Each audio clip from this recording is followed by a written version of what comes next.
रोशनपुर गांव के बीच से हाईवे के गुजरने के बाद गांव का माहौल बदलने लगा था।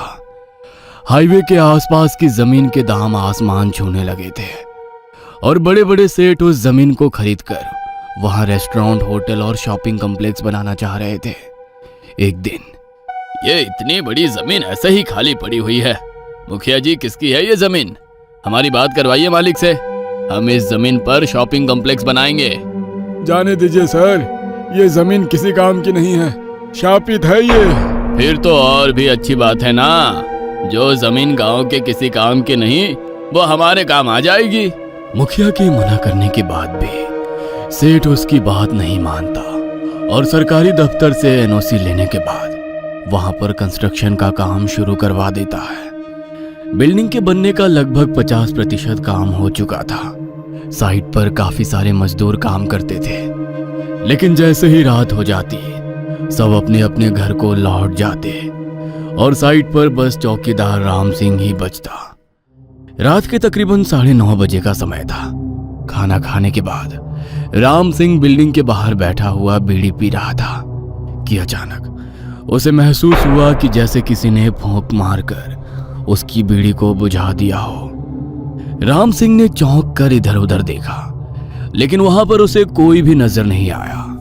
राम सिंह ने अपना वहम समझकर बात को टाल दिया और एक बार फिर से बीड़ी सुलगाने लगा। इस बार बीड़ी सुलग चुकी थी और राम सिंह कुर्सी पर बैठकर बीड़ी के कश लेने लगा था। एक बार फिर से उसे महसूस हुआ जैसे किसी ने बीड़ी उसके मुंह से छीनकर दूर फेंक दी है। इस बार राम सिंह थोड़ा घबरा गया था। उसने पसीना पोंछते हुए अपने आसपास देखा। इस बार भी उसे कोई नजर नहीं आया। राम सिंह ने अपनी सीटी निकाली और उसे बजाते हुए जमीन पर डंडा पटक कर यहां से वहां टहलने लगा। अचानक ही उसे ऐसा लगा जैसे कोई बिल्डिंग के अंदर टहल रहा हो। सीटी बजाकर और डंडा पटकते हुए राम सिंह बिल्डिंग के अंदर जाने लगा। पूरी बिल्डिंग में अंधेरा था। उसे अंधेरे में बार बार एक परछाई यहां से वहां दौड़ते हुए नजर आ रही थी। राम सिंह पूरी तरह से पसीने से भीग गया था। उसे इतना तो आभास हो ही चुका था कि ये कोई इंसान नहीं, पारालौकिक शक्ति है। अचानक से राम सिंह को अपने पूरे शरीर पर कुछ जकड़ सी महसूस होने लगी। ऐसा लग रहा था जैसे कोई अदृश्य रस्सी उसके शरीर को कसती जा रही हो। राम सिंह अपनी जकड़ से हिल भी नहीं पा रहा था। उसका आधा शरीर सुन्न हो गया था। एकाएक राम सिंह को अपने चेहरे के पास एक भयानक दुर्गंध और किसी की गर्म सांसों का एहसास होने लगा। ऐसा लगता था जैसे कुछ बहुत भयानक उसके आसपास है। राम सिंह महसूस कर पा रहा था, लेकिन उसके मुंह से आवाज नहीं निकल रही थी। राम सिंह किसी के गुर्राने की आवाज साफ साफ अपने कानों से सुन पा रहा था। अंधेरे में एक बड़ी सी काली परछाई अपनी ओर आती हुई राम सिंह को नजर आती है। कुछ ही पलों में एक भयानक जीव राम सिंह के सामने खड़ा हुआ था। दहशत से राम सिंह की आंखें खुली की खुली रह गई थी। उस जीव के शरीर से कुछ जटाएं लटकी हुई थी, बिल्कुल वैसी जैसे किसी पौधे में होती है। वो जटाएं तेजी से लंबाई में बढ़ने लगी और आकर राम सिंह के पूरे शरीर से लिपट गई। राम सिंह की चीख बिल्डिंग में गूंजी और उसके बाद सब कुछ एकदम शांत हो गया। अगले दिन सुबह जब मजदूर साइट पर काम करने आए तो उन्हें राम सिंह की बुरी तरह से तूड़ी मुड़ी लाश बिल्डिंग के छत पर पड़ी हुई मिलती है। मैंने कहा था ना सेठ जी, ये जगह कुछ भी बनाने लायक नहीं है। अरे शापित है ये जगह, अभी भी समय है, खाली करके भाग जाइए अपनी जान बचाकर, वरना यहाँ कुछ भी हो सकता है। अरे कैसी मूर्खों वाली बातें कर रहे हैं आप लोग। इतना बड़ा हाईवे निकल गया आपके गांव से, शॉपिंग कॉम्प्लेक्स बना रहे हैं, बड़े बड़े रेस्टोरेंट खुल गए, लेकिन आप लोगों की सोच वही छोटी की छोटी रह गई। ये शापित अभिशापित जैसा कुछ नहीं होता। हर वो जगह जो कल जंगल थी ना, आज वही शहर है। इस हिसाब से तो हर शहर अभिशापित हो जाएगा। हाँ, कब्रिस्तानों पर भी अपार्टमेंट बन गए हैं, वहाँ कोई भूत प्रेत क्यों नहीं आता? आप लोगों की अफवाह की आड़ में ही जरूर किसी ने राम सिंह की हत्या की है। ये पुलिस का काम है, पुलिस अपने आप देख लेगी। आप लोग अपना दिमाग मत लगाइए और मजदूरों को अपना काम करने दीजिए। सेठ का बिल्डिंग में लाखों रुपए लगा था। मजदूर तो काम करने के लिए तैयार नहीं थे, लेकिन सेठ इस प्रोजेक्ट को ऐसे हाथ से जाने नहीं देना चाहता था। इसलिए सबका विश्वास जीतने के लिए उस रात वो अपने छोटे भाई के साथ साइट पर रुकने के लिए तैयार हो जाता है। दोनों सेठ आज रात को साइट पर अकेले थे। रात के 12 बज गए थे और अभी तक सब कुछ बिल्कुल सामान्य था। अचानक ही सेठ को बिल्डिंग के अंदर से वाटर लिली की तेज स्मेल आने लगती है। ये अचानक से वाटर लिली की स्मेल कहाँ से आ रही है?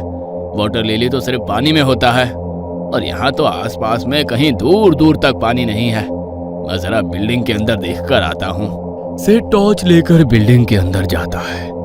तभी उसके छोटे भाई को बिल्डिंग के पीछे एक परछाई दौड़ती हुई नजर आती है। सेठ का छोटा भाई दबे पांव बिल्डिंग के पीछे की ओर जाने लगता है। वहां जाकर वो देखता है कि मुखिया तंत्र मंत्र का सामान और कुछ खाने की चीजें बिल्डिंग के पीछे की ओर रखकर कुछ मंत्र पढ़ रहा है। ओह, तो तू है इन सब के पीछे? तूने ही राम सिंह को मारा है ना? सच सच बता, क्या कर रहा था यहाँ पर? अरे सर, आप गलत समझ रहे हैं। मैं यहाँ तंत्र मंत्र करने नहीं, बल्कि आप लोगों को होने वाली अनहोनी से बचाने का प्रयास कर रहा था। वो वापस आ गया है, अब वो किसी को नहीं छोड़ेगा। दूसरी ओर सेठ को बिल्डिंग के अंदर जल कुंभी और काफी सारा पानी पड़ा हुआ नजर आता है।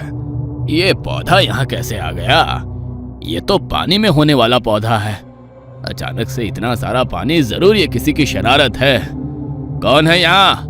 मैं कहता हूँ कौन है, सामने आओ। देखते ही देखते वही जटाओं वाला भयानक जीव अपनी लंबी सी जीभ हवा में लहराता हुआ उसके सामने आ खड़ा होता है, जिसे देखकर सेठ की चीख निकल जाती है। अगले पल सेठ के शरीर से आकर कुछ रस्सी जैसा लिपट जाता है। सेठ जमीन में गिर गया था और बुरी तरह से छटपटा रहा था। इस समय उसे ऐसा महसूस हो रहा था जैसे उसके चारों ओर पानी ही पानी हो और किसी ने कोई भारी पत्थर बांधकर उसे नदी या तालाब में फेंक दिया हो।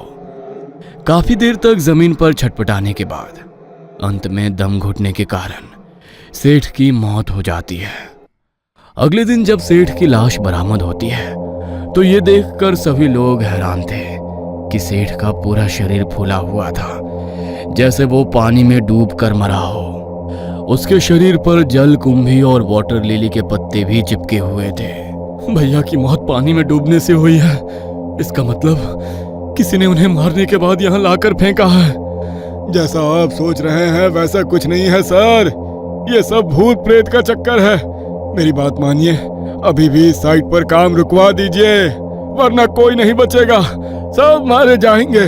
आपकी ही तरह एक और शहरी बाबू आए थे 10 साल पहले, उनकी एक गलती के कारण ही वो लौट कर आया है।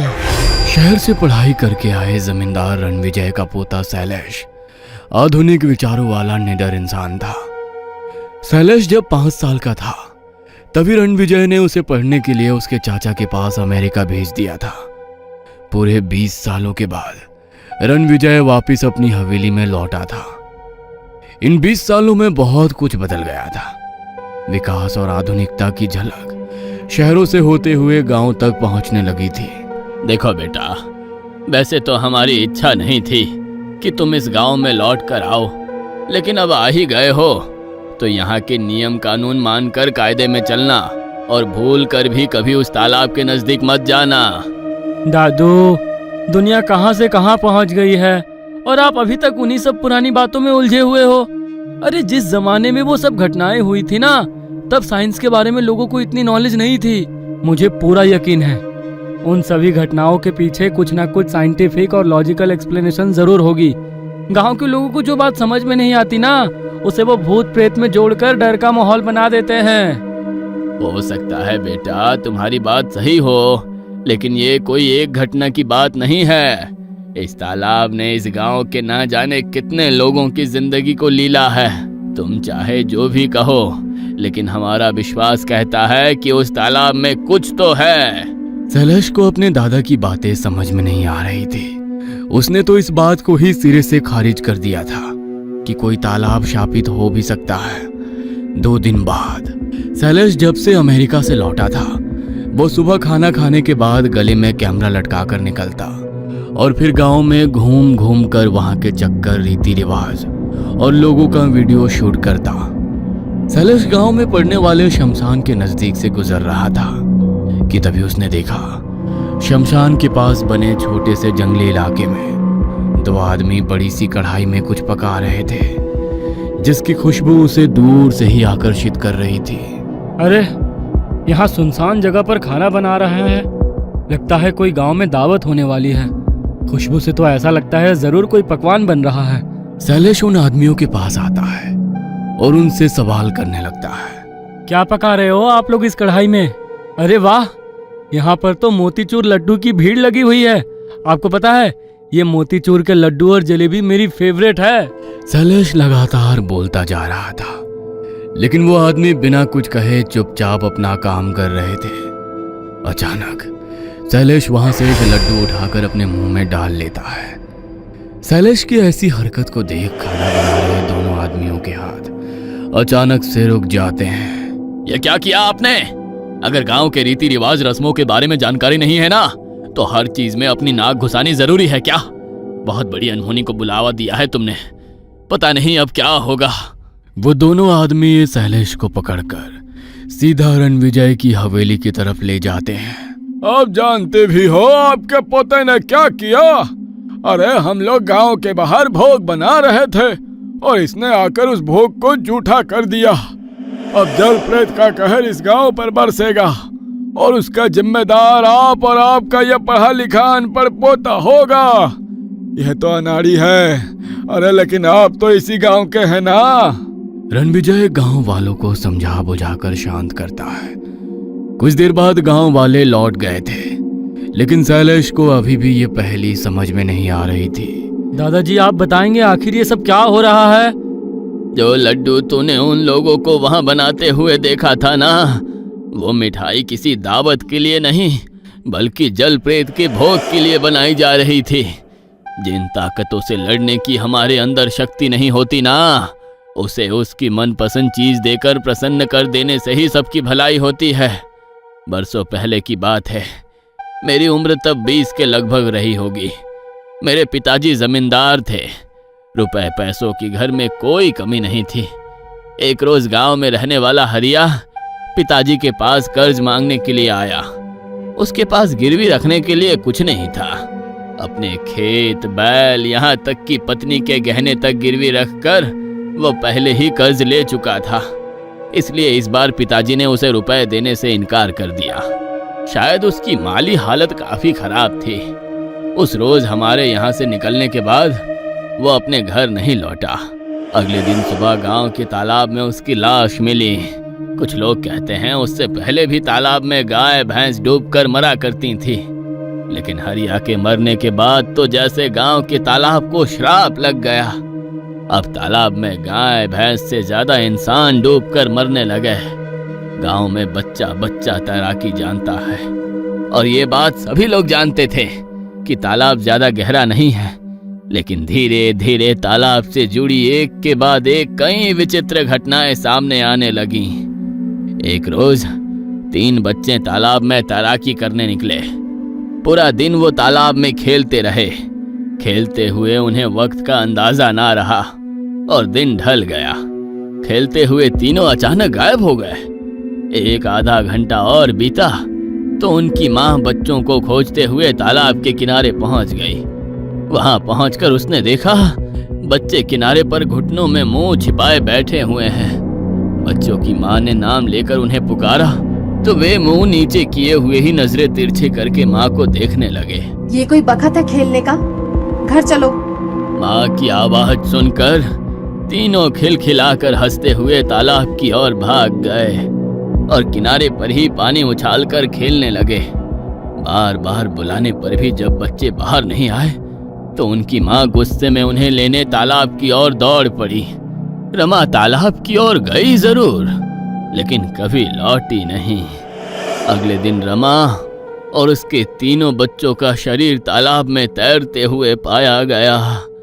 रमा उसी हरिया की पत्नी थी जिसकी साल भर पहले उसी तालाब में लाश मिली थी।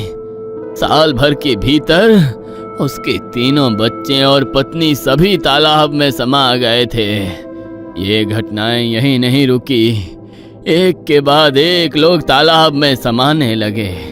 दिन में बिल्कुल शांत दिखने वाला तालाब रात होते ही शैतान बन जाता, और जो भी उस तालाब के नजदीक जाता अगले दिन उसकी बस खबर ही घर लौटती। एक दिन, ये कैसा सपना था? ऐसा नहीं हो सकता। ऐसा क्या देख लिया आपने? पसीने पसीने हुए जा रहे हैं। मैंने देखा वो हरिया मेरे बेटों को अपने साथ लिए जा रहा है। मेरा दिल बहुत घबरा रहा है। जब भी वो हरिया मुझे सपने में दिखाई देता है ना, गांव में कुछ अनहोनी जरूर होती है, और इस बार तो वो मुझे मेरे बेटों के साथ दिखाई दिया है। मेरे बड़े भाई साहब उस समय किसी ब्याह में शामिल होने पड़ोस के गांव गए हुए थे। तब बारातें 3-4 दिन में लौटा करती थी, इसलिए पिताजी भी निश्चिंत थे कि भाई साहब 2-4 रोज में लौट आएंगे। लेकिन अगले दिन सवेरे पूरे गांव में कोहराम मच गया। भाई साहब की लाश तालाब में तैरते हुए मिली। पिताजी को अपनी आंखों पर यकीन न हुआ। बारात से रात में वो तालाब पर कैसे और क्यों पहुंचे, ये भी कोई समझ नहीं पा रहा था। पिताजी सदमा नहीं सह सके और कुछ ही दिनों में वो भी भगवान को प्यारे हो गए। गांव के लोगों का कहना था कि गांव के तालाब पर अब जल प्रेत का कब्जा हो गया है, और वही अपनी भूख मिटाने को लोगों का शिकार कर रहा है। इतने सारे हादसों के बाद कहीं ना कहीं माँ खुद को इन सब का कारण मानने लगी थी, क्योंकि वो हरिया हमारे यहाँ से जाने के बाद ही तालाब में डूबा था। इसलिए अब किसी ऐसे की तलाश होने लगी जो गांव पर आए इस संकट से छुटकारा दिला सके। मंदिर में पुजारी जी ने अपने योग बल से इस समस्या का समाधान बताया कि हर साल गांव के लोग जल प्रेत को भोग चढ़ाएं और उससे अपने परिवार की सुरक्षा की प्रार्थना करें। इसलिए पूरे गांव के लोग चंदा जमा करके गांव से बाहर शमशान के पीछे जल प्रेत के लिए भोग बनवाते हैं। इस भोग को बनाते समय ना तो कोई बात करनी है, ना उसे जूठा करना है। बिना आवाज किए गांव के लोग चुपचाप उसे तालाब के किनारे रख आते हैं। जब से ये भोग तालाब पर चढ़ने लगा, मौतों का सिलसिला थम गया। और फिर तुमने इतने सालों के बाद ये भोग की परंपरा को तोड़ दिया। जो इतने सालों से शांत था, कहीं फिर से जाग गया तो पता नहीं क्या होगा। कुछ नहीं है दादाजी, ऐसे लड्डू खाकर कोई प्रेत शांत होता है क्या? वो सब एक दुर्घटना थी जिन्हें आप सब ने जल प्रेत बना दिया। मैं आज शाम को खुद तालाब पर जाकर देखूंगा कि क्या होता है। अगर जल प्रेत होगा तो उसकी वीडियो और फोटो भी लेकर आऊंगा। जिस जल प्रेत से इतने सालों से सब डर रहे हैं ना, उसका चेहरा भी तो देखना चाहिए। रणविजय सिंह को शैलेश पर जरा भी भरोसा नहीं था, इसलिए रात में वो पोते के साथ ही सोए। लेकिन देर रात गए शैलेश उठकर तालाब की ओर निकल गया। गर्मी का मौसम था, लेकिन जैसे ही शैलेश तालाब के निकट पहुंचा, उसे एक गहरी ठंडक का एहसास होने लगा। गर्मी में ठंडक का एहसास पाकर शैलेश के पूरे बदन में झुर्री सी दौड़ गई और वो उस ठंडक के सम्मोहन में तालाब की ओर खींचता चला गया। कुछ देर में वो तालाब के भीतर था और उसके पांव जैसे किसी दलदल में फंस गए थे। शैलेश अब अपनी जगह से हिल नहीं पा रहा था। वो जितना हिलने की कोशिश करता, पानी में और गहरा धंसता चला जाता। कुछ ही देर में उसका पूरा शरीर सुन्न पड़ गया था। किसी मजबूत ने उसके पूरे शरीर को दबोच लिया था। तभी एक भयानक प्रेत तालाब में से बाहर निकलता है और एक झटके में उसे पानी के अंदर खींच कर ले जाता है। तालाब का पानी कुछ ही देर में लाल हो गया था और रणविजय की लाश तालाब के ऊपर तैरने लगी थी। रणविजय के परिवार का एक और चिराग बुझने के बाद ये बात तय हो गई थी कि तालाब में जल प्रेत है, और वो कोई और नहीं, हरिया ही है, जो मरने के बाद तालाब में जल प्रेत बनकर गांव वालों को सता रहा था। मुझे ऐसा लगता है उस जलप्रेत की शक्ति तालाब के पानी से ही है। यदि तालाब में पानी ही ना हो तो शायद ये जलप्रेत भी यहाँ से चला जाए। जमींदार बाबू, आप इस तालाब को भरवा दीजिए। जो हो गया उसे तो बदला नहीं जा सकता, लेकिन आने वाली पीढ़ियां कम से कम इस डर से आजाद तो हो जाएंगी। जलप्रेत से छुटकारा पाने के लिए गांव के लोगों ने तालाब को भर दिया था, लेकिन फिर भी गांव वाले उस जमीन को अभिशापित मानकर उसके नजदीक नहीं जाते थे। जब से वो तालाब भरने का काम हुआ था, गांव में हो रही मौतों का सिलसिला रुक गया था। लेकिन आप लोगों ने एक बार फिर उसके मुंह खून लगा दिया है। अभी भी समय है सर, अपनी जान बचाकर निकल जाइए यहाँ से। मुखिया और बाकी गांव वालों की आप बीती सुनने के बाद सेठ का छोटा भाई साइट पर काम बंद करवा देता है। कुछ साल के बाद इतनी अच्छी प्राइम लोकेशन की प्रॉपर्टी ऐसे ही खंडर बनी हुई है।